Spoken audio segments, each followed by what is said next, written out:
दरम्यान रोहित आर्याचे पैसे सरकारने थकवल्याचं समोर आले। यावरून विरोधकांनी सवाल उपस्थित केले। रोहित आर्याच्या कृतीचं समर्थन करत नसल्याचंही त्यांनी स्पष्ट केलंय।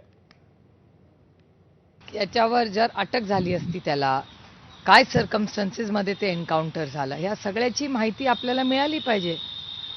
कारण का त्यांनी केलं, त्यांची आधीचे काय स्टेटमेंट्स आहेत, काही कार्यक्रमात ते दिसत आहेत, त्याच्यामुळे नक्की त्यांचं सरकारशी नातं काय होतं, कुणाशी काय नातं, या सगळ्या गोष्टी आता स्पष्ट राहतील। जे अपहरणाचं मुंबईतलं जे कांड झालं, जो प्रकार घडला, यामध्ये नेमकं काय आता ठेकेदारांमध्ये अशी छळवणूक व्हायला लागलेली आहे। याला सरकारकडून काही पैसे घ्यायचे होते आणि कमिशन दिल्यानंतर देखील देऊनही आता पैसे मिळत नाही, म्हणून त्यांनी अत्यंत चुकीचं कृत्य केलं, तर समर्थन होऊ शकत नाही।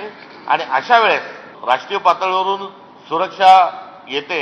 महाराष्ट्र पोलीस जे आहे ते बंदूक चालवतात। कुठेतरी महाराष्ट्र पोलिसांनी केंद्रीय सक्षम अशा समितीच्या आधीच ही बंदुकीची गोळी जी चालवली ती कुणी चालवायला तर नाही लावली।